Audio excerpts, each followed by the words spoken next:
말씀은 욥기 9장 말씀입니다. 1절부터 35절까지 전체를 교독하도록 하겠습니다. 욥이 대답하여 이르되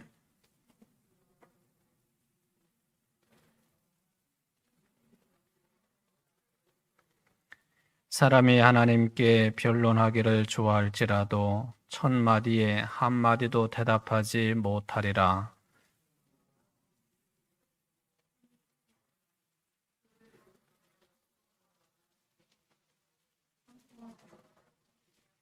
그가 진노하심으로 산을 무너뜨리시며 옮기실지라도 산이 깨닫지 못하며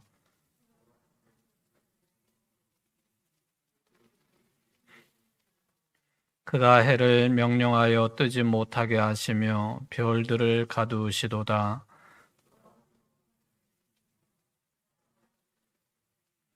북두성과 삼성과 묘성과 남방의 밀실을 만드셨으며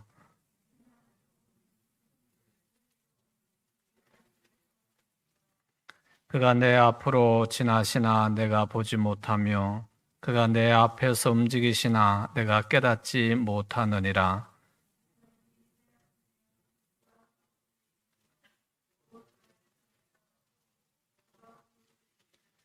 하나님이 진노를 돌이키지 아니하시나니 라합을 돕는 자들이 그 밑에 굴복하겠거든.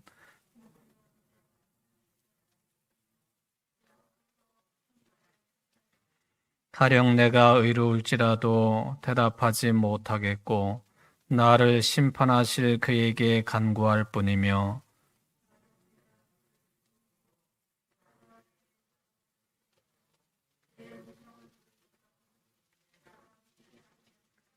그가 폭풍으로 나를 치시고 까닭 없이 내 상처를 깊게 하시며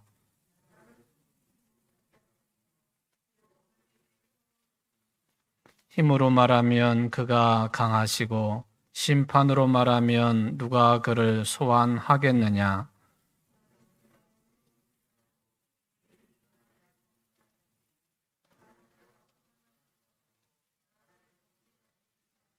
나는 온전하다마는 내가 나를 돌아보지 아니하고 내 생명을 천히 여기는구나.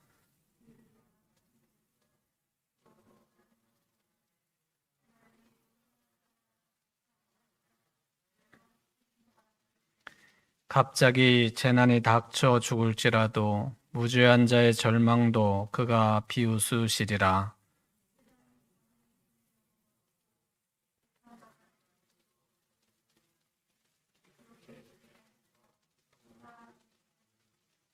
나의 날이 경주자보다 빨리 사라져 버리니 복을 볼 수 없구나.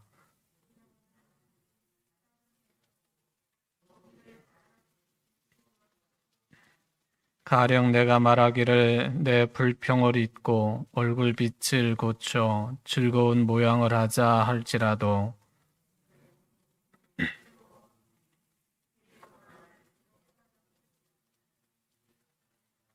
내가 정죄하심을 당할진대 어찌 헛되이 수고하리이까.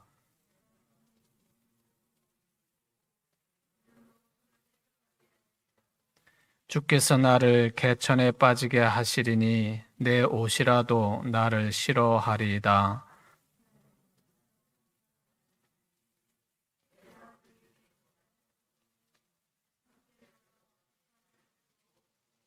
우리 사이에 손을 얹을 판결자도 없구나.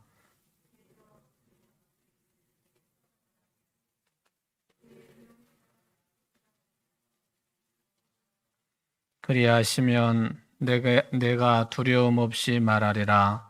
나는 본래 그렇게 할 수 있는 자가 아니니라. 아멘.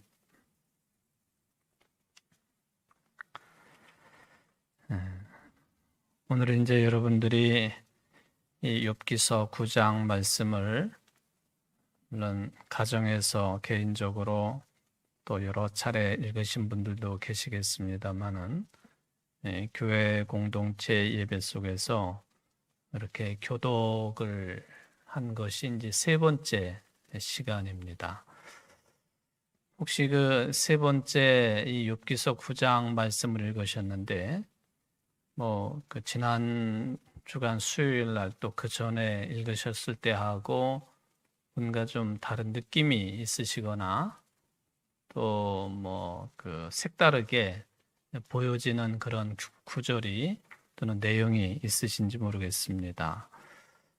저는 분명히 성경을 전문적으로 공부하고 또 신학을 공부한 사람임에도 불구하고 성경을 읽을 때마다 늘 똑같은 내용이고 장절이라 할지라도 읽을 때마다 새로움, 또 똑같은 표현이라 할지라도 새로운 내용으로 다가오고 또 새로운 판단과 느낌으로 다가오고 있다 하는 것을 말씀을 드릴 수가 있겠습니다. 오늘도 이제 마찬가지가 되겠습니다.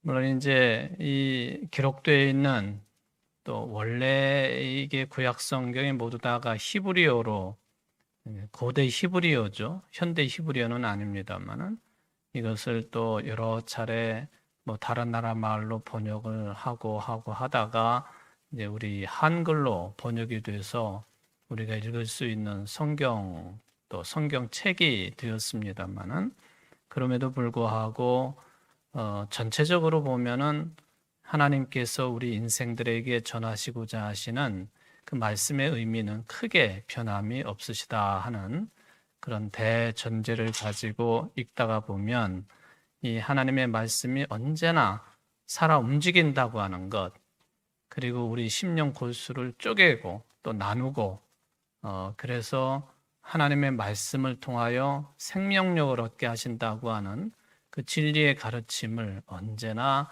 받아들이게 되고 또 그러한 교훈들에 대해서 항상 아멘으로 그게 진실합니다, 맞습니다, 옳습니다 하고 응답할 수 있는 살아계신 하나님의 말씀이다 하는 것을 생각해 보게 되는 것이죠. 오늘 여러분들과 함께 이 35절까지 교독을 하는 순간순간도 이렇게 또 다가오는구나, 또 이러한 그 느낌을 새롭게 또 주시는구나 하는 것을 깨닫게 된단 말이죠. 그러니까 이 성경 말씀이 수천 년에 걸쳐서 기록되어진 그런 말씀임에도 불구하고 오늘날 지금 그리고 다른 사람도 아니고 나에게 우리들에게 또 강하게 역사하신다 하는 그런 느낌이 있단 말이죠. 여러분들에게도 오늘 또 세 번째 읽으시는 내용이지만은 물론 이제 제가 중복된 내용도 말씀드리겠지만 또 새로운 내용도 말씀을 드리겠는데 그러나 저러나 하나님께서 강하게 여러분들 가운데 역사하시어서 말씀을 통한 진리의 습득 또 삶의 결단이 충만하시기를 주의 이름으로 축원을 드립니다. 자, 이 욥의 태도, 친구들이 네가 죄를 지어서 그렇다, 그러니까 당장 회개하고 돌아서는 게 마땅한 일이다 하는 당시의 유대교의 지혜에 근거한 그런 그 책망과 또 그 친구끼리니까 충고 이런 거에 대해서 그냥 편하게 그래 네 말이 맞아, 아니면 당신 말이 맞습니다 하고 받아들이면은 욥기 같이 이렇게 긴 내용이 탄생할 이유가 없겠죠. 욥은 계속 지금 저항을 하고 있지 않습니까? 저항을 해요. 그런데 이제 지난 시간에 끄트머리 내용을 잠시 좀 언급을 해보면 욥기서 거의 끄트머리에 가보게 되면은 욥의 결론이 그래요. 이렇게 우리가 알 수 없는 세상에서 어떻게 하는 것이 좋으냐, 또 어떻게 생각하고 어떻게 사는 것이 바른 것이냐, 이 질문을 하지 않을 수 없습니다. 유대교 지혜의 전통에 따라서 잘못했으니까 회개해라. 이거는 이제 욥이 계속 완전히 부정하는 것은 아니지만은 이제 그럴 수 없다고 계속 반론을 펴고 있으니까 그것도 여기서는 정답이 아닌 것 같고, 또는 욥처럼 하나님께서 하신 일을 보니까 특히 자기와 자기 가정에 하신 일뿐만 아니라 자기를 포함해가지고 모든 인간들이 까닭 없이 이유 없이 당하는 그런 고난과 고통, 고난과 고통이라고 하는 표현도 모자르겠습니다. 풍비박산이 나는 거의 죽음 직전까지 가게 되는 욥 자신, 또 욥의 가정 전체가 다 무너져 내리는 그런 상황 속에서, 그러니 죄 없는 자, 동방의 의인, 또 정결하게 살아왔던 이 가정, 이것은 욥의 가정만 이야기하는 게 아니고 모든 인간들을 대표하는 대표성을 가지고 있으니, 그런 환경 속에 놓여 있는 인간들이 커봐라, 이렇게 정결하고 법 없이도 살 수 있고 또 의인이라고 인정도 누구에게나 받고 있고, 그럼에도 불구하고 왜 이런 엄청난 혼란 가운데 거하게 되는가? 그러므로 하나님은 정의롭지 않은 분이다. 이게 이제 욥의 기본 베이스거든요. 이것도 옳지 않다는 거예요. 죄인이니까 회개하라 하는 것도 여기서 지금 그렇게 단정지어서 말하기도 어려운 내용이고, 그렇다고 해가지고 하나님은 정의로우신 분이 아니다라고 말하는 것도 그것도 쉽지 않은 일이고, 욥의 반항과 절규도 옳은 것이 아니다. 그러면 어떻게 해야 되겠느냐? 어떻게 해야 되겠느냐? 성질 급한 우리 인간들에게는 이런 그 가르침이 굉장히 답답하고, 그래서 모든 걸 다 포기할 수밖에 없는 그런 그 모습으로 전개가 될 수도 있겠지만, 결국에는 입을 다물고 기다리는 수밖에 없다. 그거예요.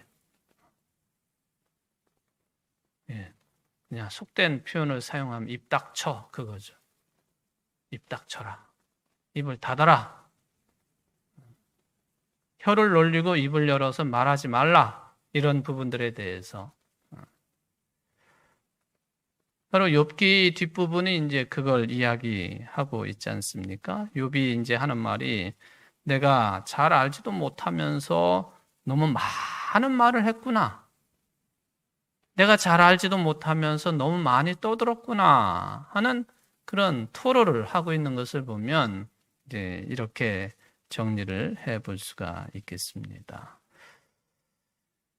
여러분, 세상에 법이 있고 또 소위 말하면은 옳고 그름을 가리는 시시비비를 가린다 하는 그런 말을 자주 사용을 하지요. 그것도 보면은 항상 나를 중심에 놓고 나를 기준으로 삼아서 하는 일들이, 그걸 조금 넘어서면은 나라가 만든 지금 같으면 국회가 제정한 법, 헌법, 또 그에 따른 자잘한 어떤 법규, 규정, 규칙 이런 것들이 탄생하지 않습니까? 그런 거에 의해서 잘잘못이 가려지고, 또 재판이라고 하는 과정을 통해서 그게 가려지고, 그것도 한 번 해서 끝나는 게 아니라 1심이 있고 2심이 있고 최종심이 있고, 그죠? 지방법원, 고등법원, 대법원.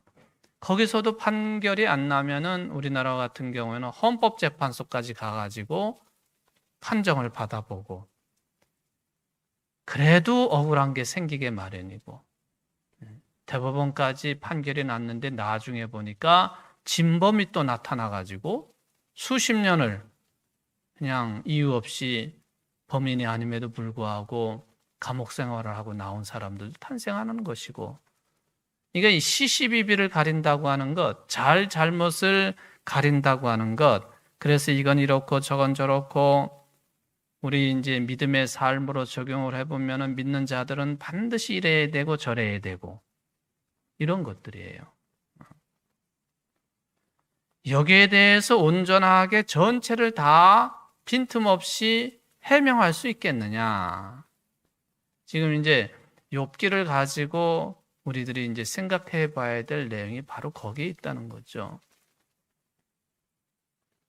모든 면을 다 다룰 수도 없는 것이고, 다룬다 할지라도 온전하게 그것을 판결 내릴 수도 없는 것이고, 그러니까 욥기서 마지막에 말하자면 우리가 입을 닫고 조용히 하는 것이 그게 낫다. 그게 정도다 하는 그런 결론을 맺고 있는 것이죠.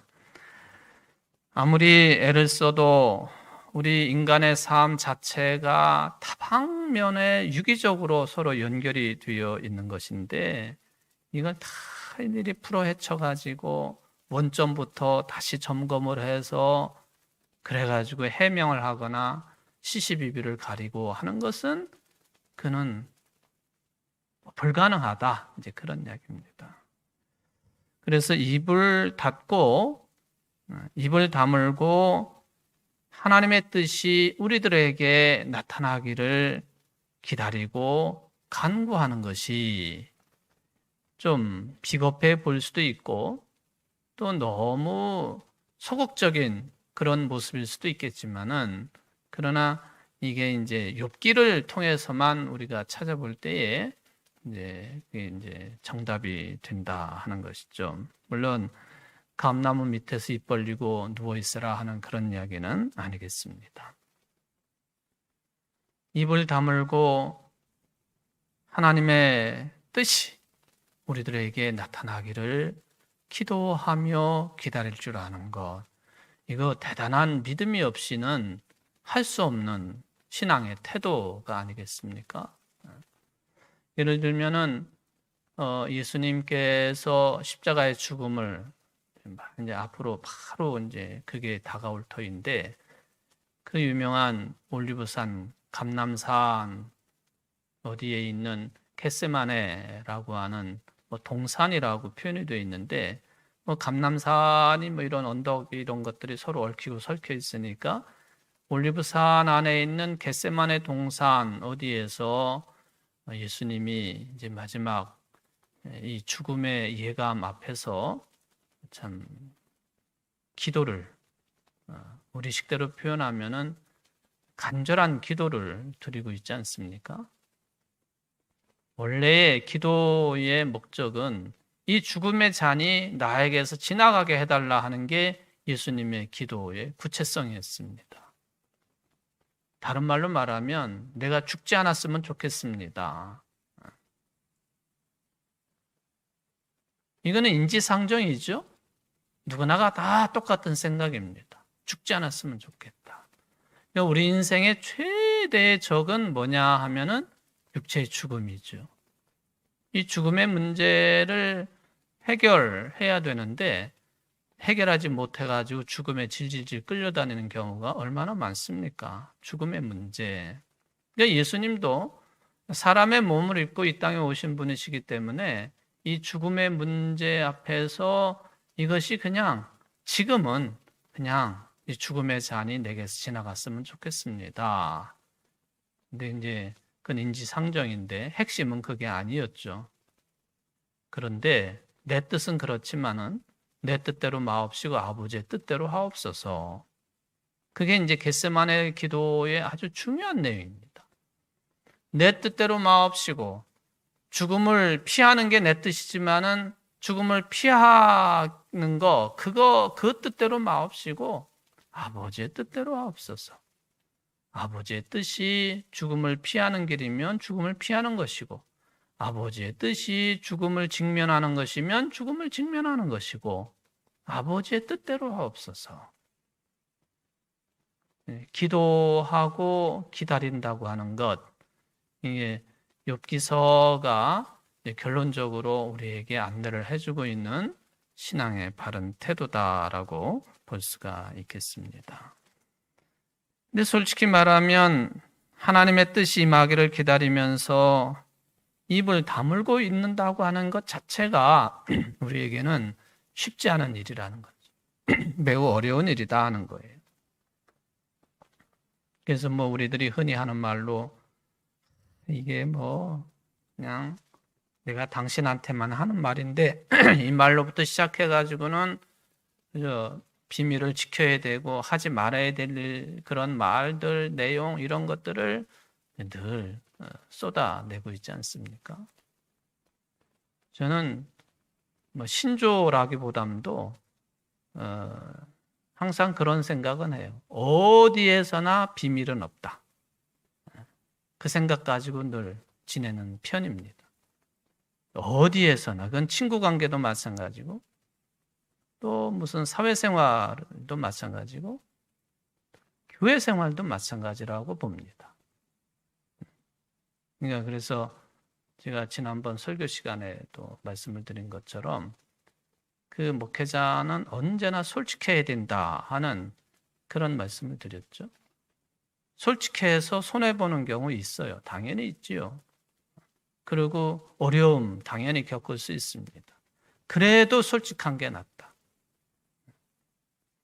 이게 거짓말을 한다든지 또 뭐 임기응변으로 술수를 쓴다든지 그 잠깐을 모면하기 위해서 그런 그 바른 선택을 하지 않을 경우에 그거는 뭐 자기 자신도 속이는 거지만은 그는 결코 좋은 결과를 맺을 수 없게 되어 있다. 그는 교회가 주님의 몸이기 때문에 더욱더 그렇습니다. 뭐 일반 사회생활도 마찬가지겠지만은 교회도 역시 사람들이 모여 있는 곳이기 때문에 회의도 해야 되고 뭐 어떤 때는 갈등 구조도 생기게 되고 못마땅한 것도 생길 수도 있고 뭐 그런 것 아닙니까? 그럼에도 불구하고 거짓말을 해서는 안 된다 하는 그런 얘기죠. 비밀이 없기 때문에 언젠가 내가 잘못 얘기한 말, 거짓말한 거 다 밝혀지게 돼 있다. 단지 이제 그걸 알면서도 말을 안 할 뿐이고, 근데도 상대방은 그걸 모를 경우도 있어요. 나는 다 알고 있는데 계속 거짓말을 하는 경우도 있지 않습니까? 그래도 그런가 보다 하고 넘어가는 거죠. 뭐 어떡하겠어요. 어디로 끌고 갈 수도 없는 거고, 뭐 뒤제비하며 싸울 수 있는 것도 아니고요. 더군다나 교회 공동체 안에서는 그렇죠. 그러니까 억울할 수도 있고, 뭐 일방적으로 당할 수도 있겠습니다만은 기본은 거짓말 하지 말아야 되는데 왜? 비밀이 없기 때문에. 어쨌든 이게 하나님의 뜻을 기다리면서 입을 다문다고 하는 것, 말로 막 쏟아내고 뭐 이러는 것 쉽지 않은 일이긴 해요. 설교를 통해서 성도들에게 이렇게 사십시오라고 말하는 거 참 쉽지 않은 일이기는 한다 하는 거예요. 목사들이 가끔 모여가지고 뭐 신세 한탄은 아니지만은 목회자들이 하는 일이 주로 설교를 하고 가르치는 일인데, 아니 이게 설교를 수십 년을 똑같은 교회에서 똑같은 교인들에게 하고 가르침을 주고 하는데 질문이 항상 그거죠. 그래서 교인들이 변하던가요? 교인들이 그래서 변하던가요? 여러분 스스로에게 한번 질문해 보세요. 목사 설교를 수십 년 똑같은 사람에게 듣고 뭐 해도 내가 정말 변화된 사람인가? 거듭난 사람이 되었는가? 한 분 한 분한테 이렇게 물어보고 싶은데 그럼 서로 또 시험 받을 수도 있고 상처 날 수도 있으니까 그렇게는 못 하겠어요. 참 어려운 일이라는 거죠. 교육을 통해서도 그렇고. 그러니까 하나님의 뜻이 우리 가운데 이루어지기를 기다리는 것. 그런 중에서도 우리가 참 간질간질한 이 입을 열지 않고 입을 다물고 그런 신앙의 태도를 유지한다고 하는 것. 이게 아마 욥이 깨달은 것이고요. 또 욥기가 우리에게 안내해주고 있는 신앙의 길 중에 아주 중요한 길이라고 하는 것을 이제 말씀을 해주고 있습니다. 근본적으로 하나님이 일을 하신다. 이걸 믿고 기다리는 것이죠. 하나님께서 일을 하신다. 하나님께서 일하신다. 이 선교 차원에서도 보면 미시오 데이라고 하는 그런 라틴어가 있죠. 하나님께서 하시는 것이다. 하나님께서. 단지 우리는 거기에 도구로 쓰임 받는 것이고 동참하는 것뿐이지 내가 한다, 인간인 우리가 한다, 이거는 잘못된 생각이고 태도라고 하는 것이 이제 미시오 데이 신학의 큰 흐름 중에 하나인 것을 우리가 알고 있죠. 우리는 기도하고 하나님께서는 일하신다. 이게 이제 우리의 신앙의 중요한 자세가 되었으면 좋겠습니다. 한번 같이 해볼까요? 우리는 기도하고 하나님께서는 일하십니다. 그러니까 우리는 사실 제일 중요하게 할 수 있는 일, 기도하는 일이라 이제 그런 이야기죠. 더 붙인다면은 입을 다물고 주님의 뜻이 이루어지기를 기도하는 것. 그러면 하나님은 일을 하신다. 그 이야기가 되겠습니다. 이사야서 61장 말씀을 우리가 쭉 읽어보면은 이게 기대했던 것들이 다 막혔을 때에 그럴 때에 항상 우리를 향해서 그 문을 열어놓으시고 강하고 급하게 역사하시거나 새로운 역사를 이루시거나 상징적으로 하늘로부터 내려오는 것으로 성경은 말씀을 하시는데 특히 이사야서 61장을 읽어보면은 그런 개념이 아주 강하게 담겨 있는 것을 찾아낼 수가 있겠습니다.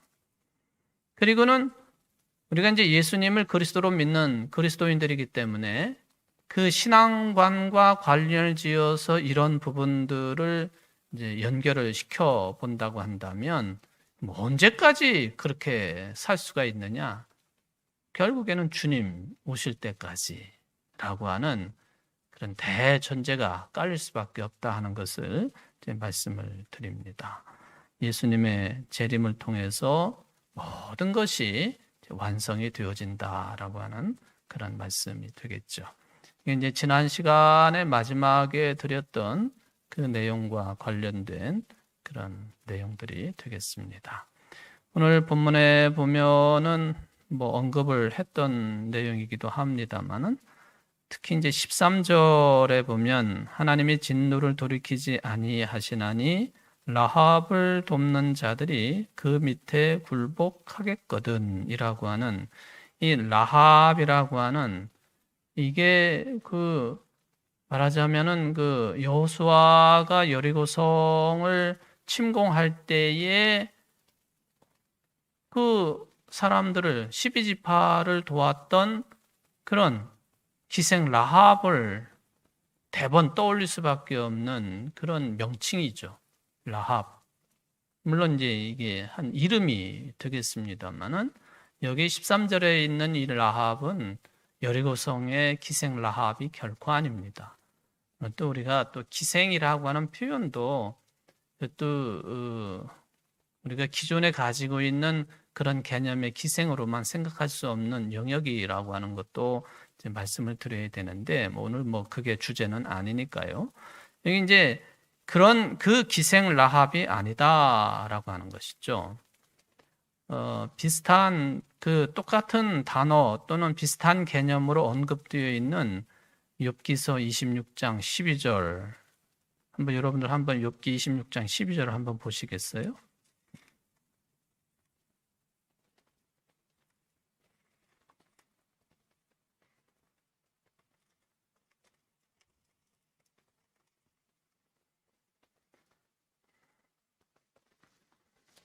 거기도 라합이 나오죠?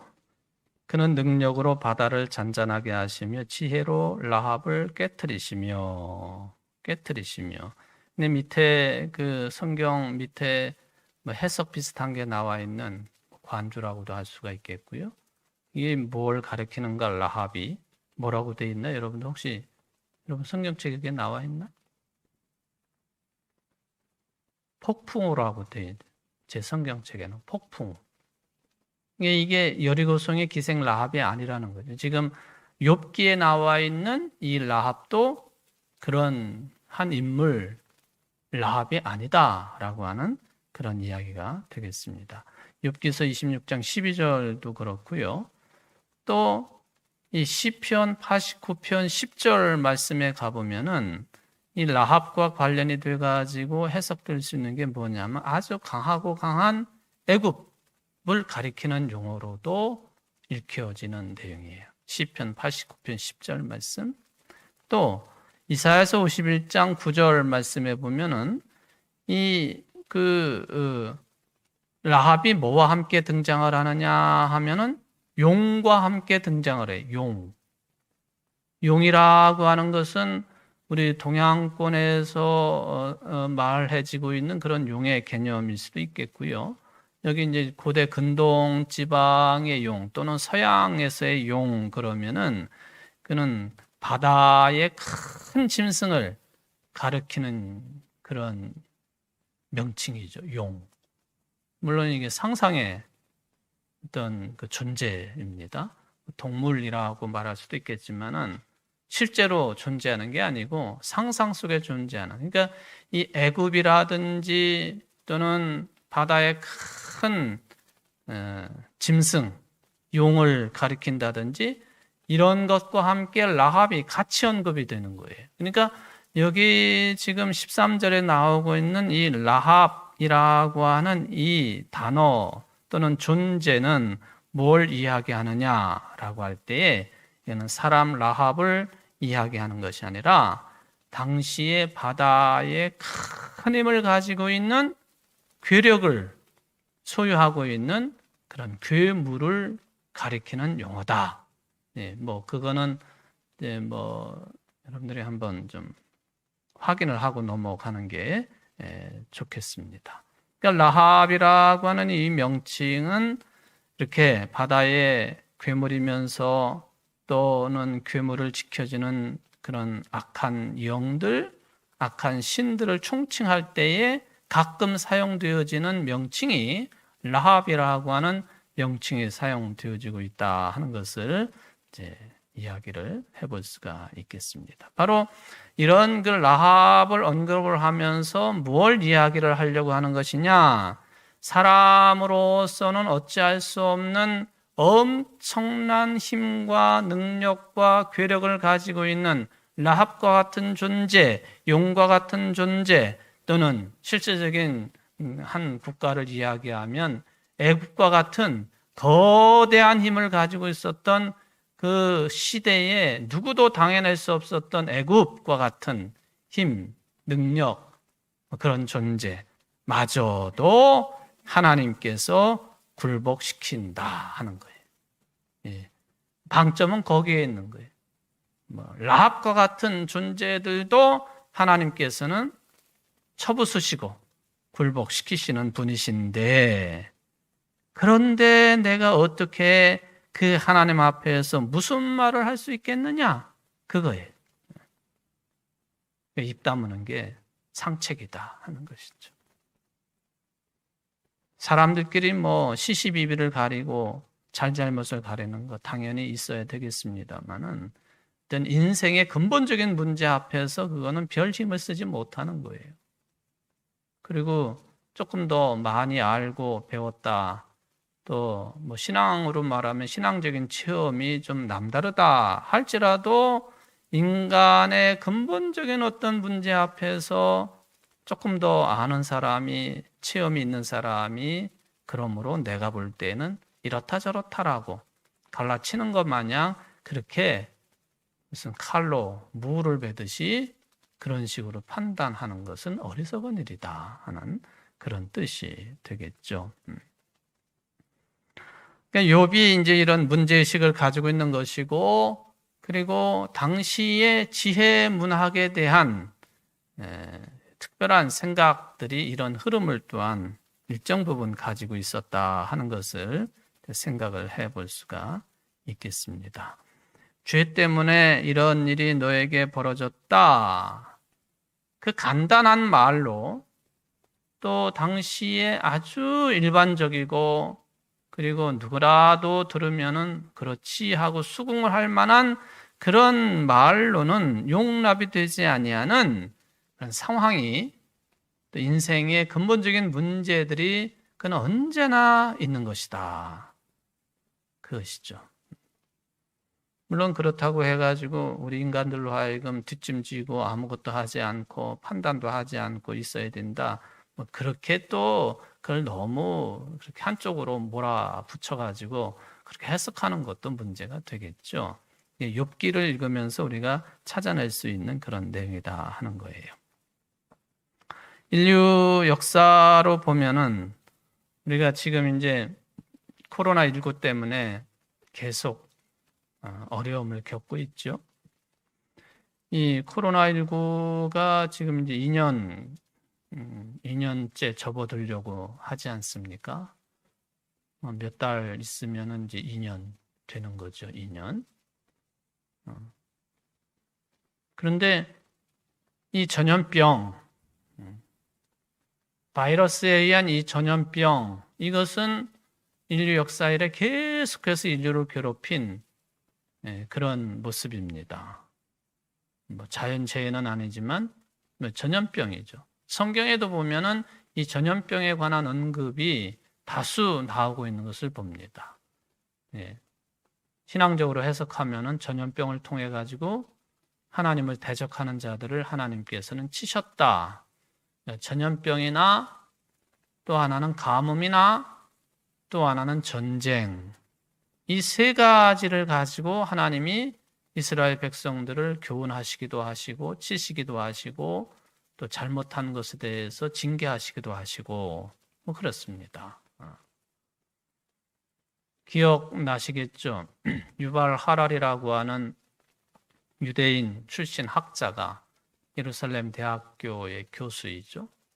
이분이 이제 우리나라에도 여러 차례 오기도 하고 뭐 최근에 다양한 책들을 이제 쓰기도 합니다. 이 양반이 21세기의 인간은 그동안 우리 인류를 괴롭혀왔던 이 세 가지를 우리는 이제 정복한 그런 시점을 맞이했다. 그게 이제 세 가지가 바로 이거예요. 기아와 전쟁과 전염병. 오랜 세월 동안 인류를 괴롭혀왔던 이 세 가지의 재앙. 이걸 우리가 지금 이제 극복한 단계다. 그러므로 우리 인류는 단순하게 호모 사피엔스로 남는 게 아니고 이제 호모 데우스가 되었다. 신이 된 인간이다. 이제 그 주장을 했지 않습니까? 이게 이제 코로나19로 인해서 이 유발 하랄이라고 하는 그 유명한 학자의 이 주장이 얼마나 허무맹랑한 것인지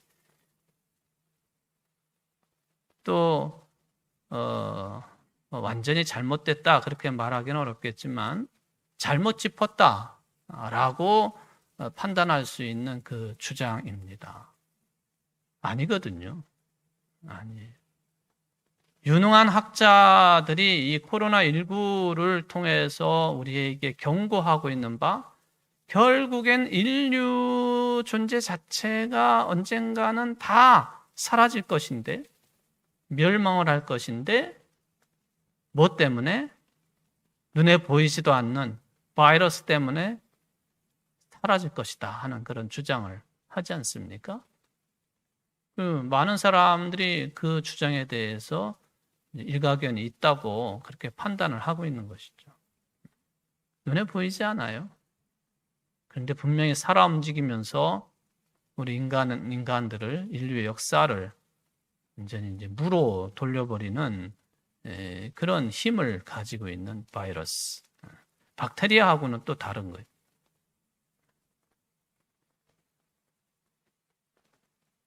그걸 연결을 시켜보면은 그동안에 그냥 그 북극이나 뭐 이런 남극이나 뭐 북극이나 뭐 이런 그 빙하 지역들이 지구 온난화로 인해서 자꾸만 녹아내리지 않습니까? 그러니까 그런 면적들이 점차적으로 줄어들어요. 그러면서 그동안에 그냥 뭐 그는 인류 역사가 끝날 때까지 드러나지 않을 것이라고 생각을 했던 그런 내용들이 막 녹아가지고 막 드러나는 거 아니에요? 그 옛날에 죽었던 맘모스, 그게 이제 막 이렇게 발굴이 되어지고 죽은 사람이 이렇게 막 나타나고 죽은 짐승들이 막 나타나고 다 죽은 줄 알았더니만 그 속에서 바이러스가 막 발생을 하고 그래가지고 동물이나 살아있는 동물이나 인간들에게 그게 달라붙어 가지고는 이게 지금 코로나19도 그 일환으로 봐야 되는 거죠. 그렇게 보는 거죠. 그러니까 이 모든 것들이 우리 인간들의 잘못된 생각과 판단과 삶의 태도 때문에 벌어지게 되는 일들이다. 아주 끔찍하고 무서운 현상들. 지금 우리가 이제 겪고 있는 것이죠. 왜 그러냐? 유대교의 지혜 전통에 따르면 그거는 아주 단정적으로 얘기해. 인간의 죄 때문에 그렇게 된 것이다.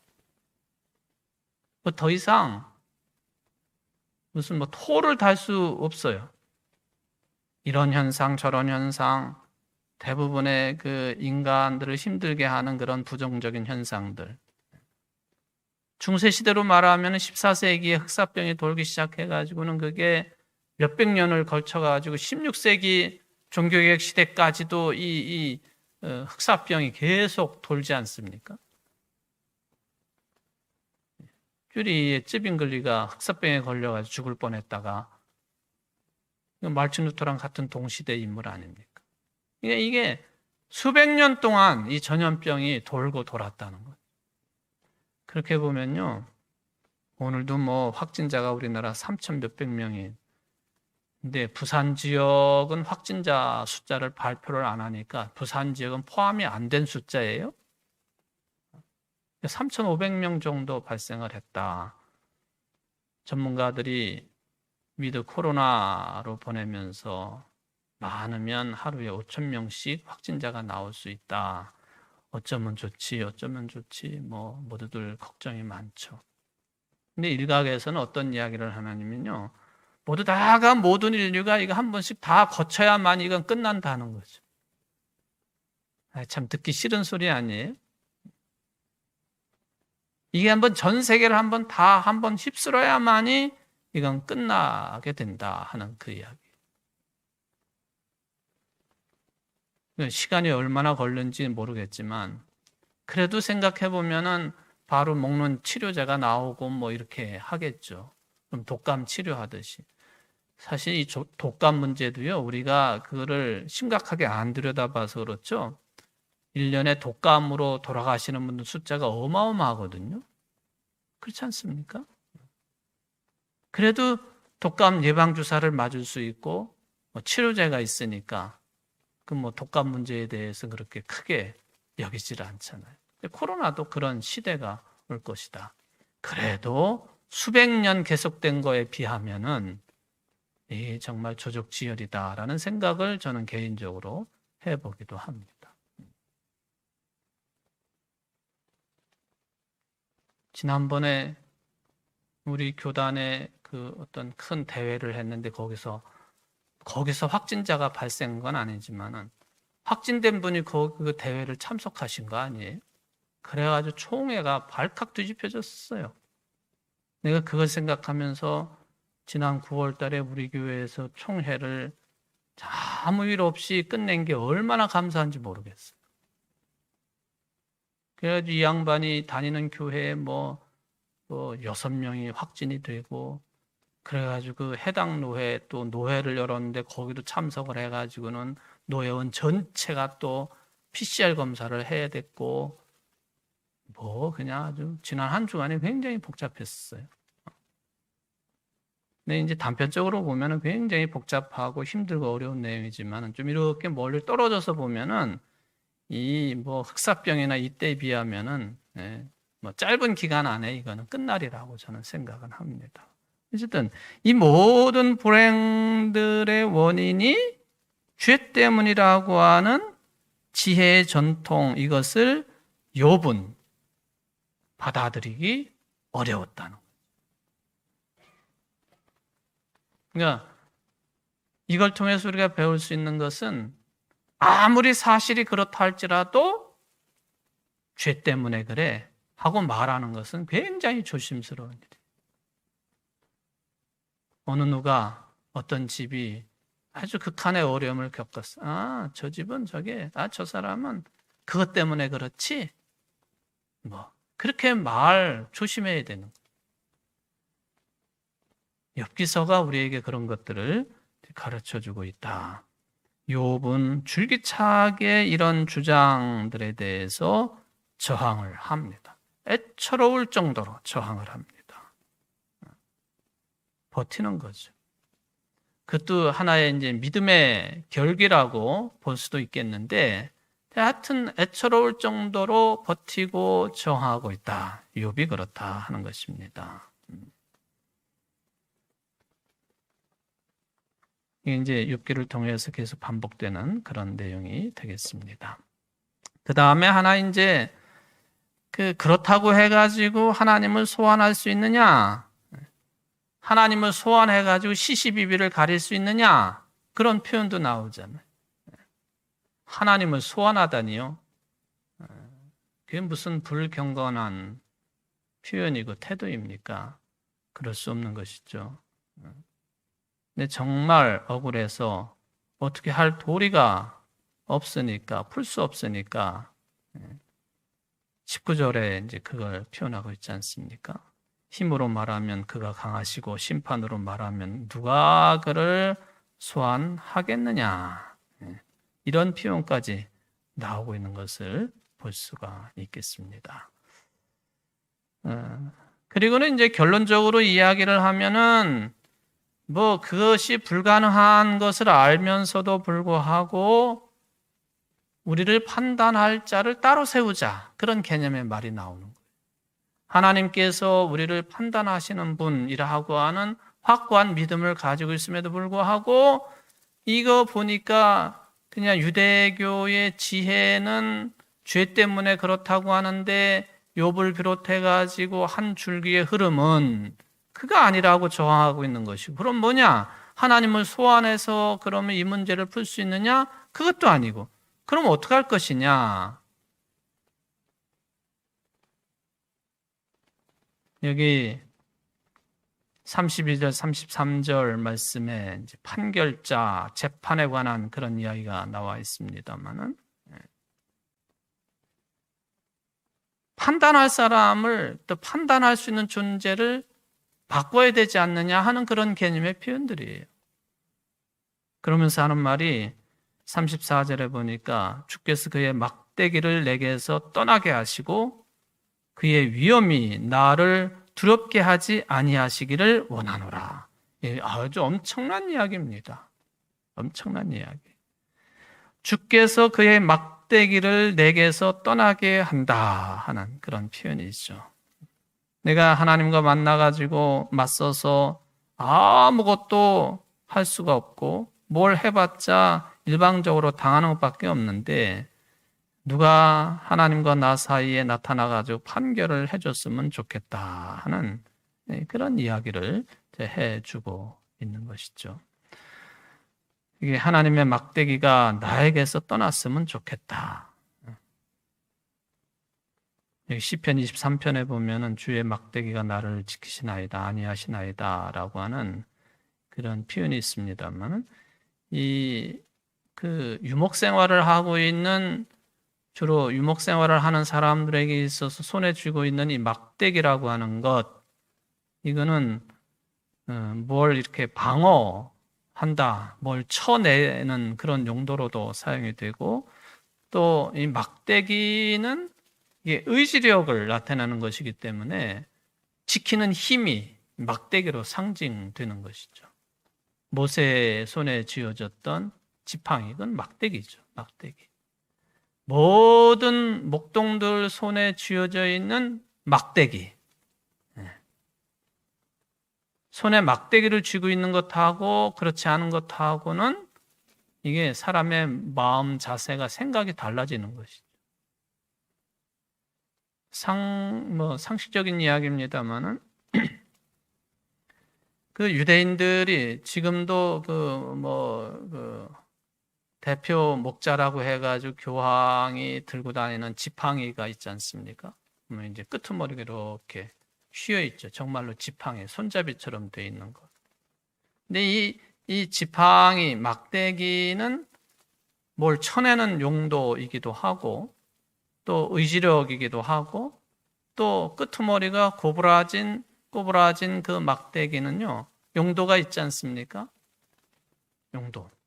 저 골짜기에 빠져 있는 어린 양이나 또 말을 잘 듣지 않는 염소나 양, 그런 것들 빠져나오지 못해가지고 보덩거리고 있을 때에 그 고리를 가지고 목에다 탁 걸어서 끄집어내는 용도예요.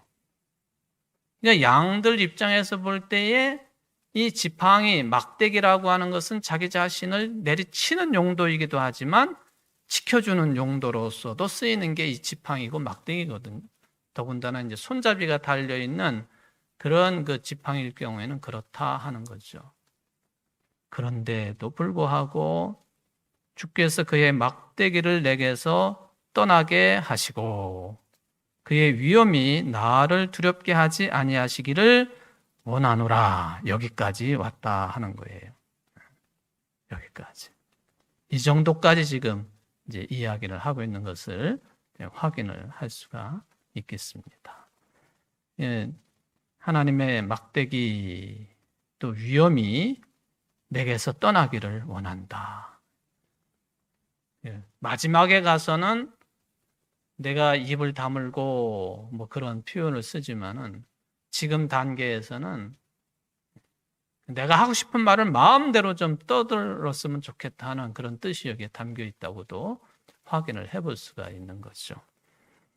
하나님의 막대기와 위엄이 그림자처럼 붙어 있으니까 나와 하나처럼 그렇게 움직이고 있으니까 내가 할 말도 많고 더 거칠게 좀 저항할 그런 내용들도 있고 한데 지금 숨이 막히는 것처럼 꼼짝달싹도 할 수 없는 그런 상황이다 하는 것을 지금 욥이 이제 표현해주고 있는 그런 내용이 되겠습니다. 자, 우리 인생의 삶이 욥처럼 똑같은 그런 현상이 아닐 수도 있지만은 그냥 좁게 보면은 이럴 때가 참 많죠. 처음에 말씀드린 것처럼 욥처럼도 그렇게 모습을 보일 수도 있겠고 또 유대교의 지혜에 의지해가지고 그런 모습을 가질 수도 있겠는데 결과적으로 보면은 기다리면서 기도할 줄 아는 성숙한 태도가 신앙적인 것이다. 마치 예수님의 겟세마네 동산의 기도처럼 그것이 신앙적인 것이다. 즉 아버지의 뜻이 이루어지기를 기다리며 기도할 줄 아는 것. 이게 우리 모두에게는 가장 기본으로 필요한 신앙의 태도라고 하는 것을 확인할 수가 있겠습니다. 여러분 모두가 그렇게 성숙한 신앙인들 되시기를 주의 이름으로 축원을 드립니다.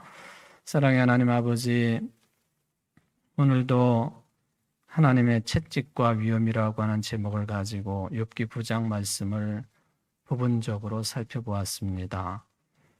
욥처럼은 아니지만은 내가 감당할 수 없는 그런 시험을 겪을 때에, 어려움을 겪을 때에 나는 보통 어떻게 이런 과정들을 거쳐왔는지, 아니면은 지금도 그런 과정 속에 있는지, 내적인 갈등, 외적인 고난과 고통, 그리고 삶의 어려움들, 하나님 이럴 때일수록 혀의 움직임, 입을 열어서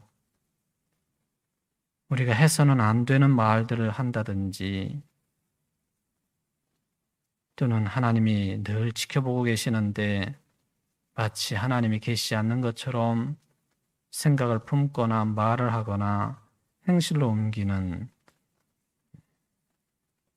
그러한 비신앙적인 저희들이 되지 않도록 늘 지켜주시고 욥이 마지막에서 이야기하는 것처럼 입을 다물고 조용히 있는 것이 하나님의 뜻을 이루는 기도하는 자세라고 하는 그 고백처럼 우리들도 어떤 경우에도 이 신앙에 흔들림이 없이 오히려 어려울 때일수록 힘들 때일수록 환난 중일수록 더 성숙한 신앙의 모습을 갖춰 나가게 부족함이 없는 머리 숙인 모든 성도들이 될 수 있도록 은총을 내리워 주옵소서. 예수님의 이름으로 기도하옵나이다. 아멘.